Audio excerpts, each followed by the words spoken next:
Hello and welcome to another edition of Beer Dad's Beer Reviews. Going to do a BrewDog beer, and it's the BrewDog beer from Tesco.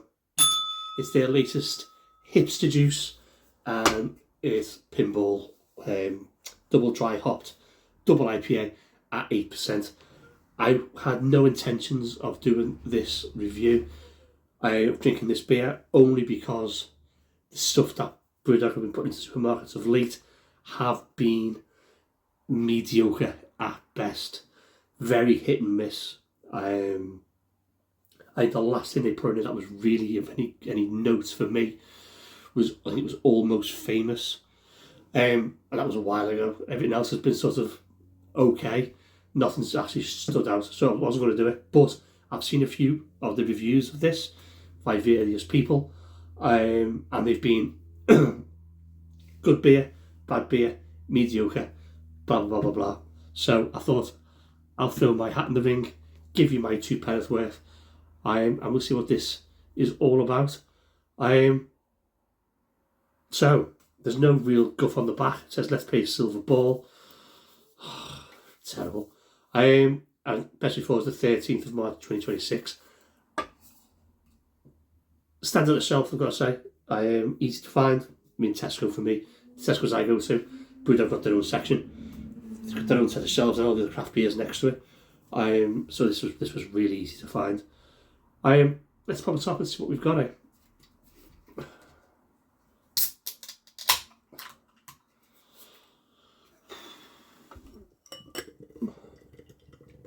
So it pours a hazy yellow.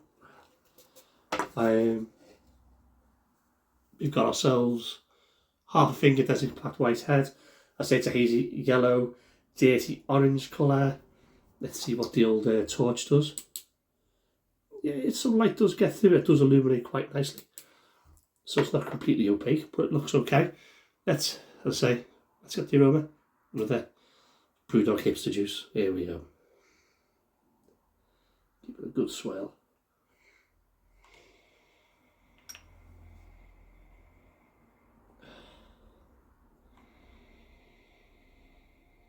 Coconut. Coconut, tropical fruit, orange, maybe a bit of grapefruit. It smells alright, it smells okay.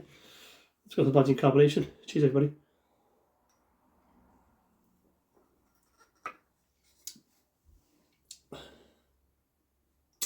Okay, so carbonation is fairly light, and it's there. It buzzes your tongue and then buzzes off. The alcohol is really well hidden, as you'd expect from BrewDog. They know what they're doing when it comes to doing stuff like that. They just don't do it that often. Body's light. Yeah, body's light. It's okay so far. It's not earth-shatteringly brilliant, but it's okay so far. Right, let's go big taste time. There we go.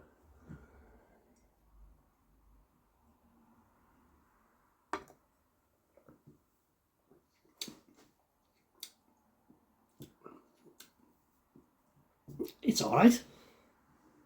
Yeah, it's okay. Is it the best thing you've done in a while? No. It's the best thing they've ever made. Certainly not, no.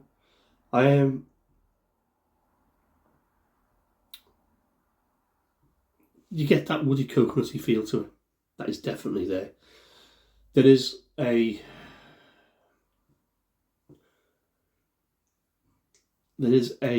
coconutty, there is a zesty, pithy, orangey bit to it. Other than that, there's not much going on. There's another bad, the finish is nice, it's quite nice, it's quite dry. But it's okay. Yeah, it's okay. There's better beers in the supermarket. Better BrewDog beers in the supermarket than that. And there's worse BrewDog beers in the supermarket than that. It's just boring. It really is. It's just boring. And that's, unfortunately, that's BrewDog supermarket beers. You can tell it's a supermarket beer from BrewDog. In fact, if I'm being honest, you can tell all these supermarket beers are all different from what they would be brewed if you would be able to if you were able to get them on the tap room. The bodies are completely different. I mean, look at the Vault City Jungle Juice yesterday. Totally different beer. When it was coconut concrete jungle juice, this will probably be different. It was going straight into the BrewDog bars. Yeah, they all kind of lack a little bit of substance because they're all made slightly cheaper than what they would be originally, and I understand that. I get that. But getting back to this, I'm not going to rip BrewDog apart. I'm sick of doing that. This is a mediocre beer by what is now a very mediocre brewery. They have released, again also in Tesco, a load of rubs for your food, spice rubs and stuff like that. They've also released a load of sauces as well, barbecue sauce, mustards and stuff like that. Again, Tesco's giving them a massive push. There's about 9 of each. So, excuse me, obviously they diversified into all these foods, and that, I wonder if that's had a detrimental effect on what they're pumping out. I don't know, I doubt it. But anyway, the rubs are there, the sauces are there. There's a lot of them. Anyway, I digress, I've been rambling. This is a mediocre beer by what is now a mediocre brewery. Do I like it? Pinball by BrewDog, do I like it? It's okay. Would I buy it again? No. Would I recommend it to friends? No. Where does it stack up with the other double IPAs that are in the supermarket? It just doesn't. Even More Faith is better. Kingslayer is better. Vocations Incognito is better. Buxton Wyoming Sheep Farm, Sheep Shagger. That is better. That's a West Coast, a totally different style. King Crush by BrewDog is better. Lucky Cat, is it? The one with the cat that does that on the front. That's a better beer. Mr. President is a better beer. So yeah, there you go. There's some other offerings if you don't fancy getting this one. Right, so we're wrapping up. Been rambling for far too long. I do apologise. If you've had this beer, let me know what you think. Put a little comment in. I'll put a link to the BrewDog website. I don't think it's on the website. Could be. I haven't looked. Don't bother anymore. Do that like the video. Do that if you don't. Subscribe down there. See you in the next one. Life's too short to drink shit beer. Hey there.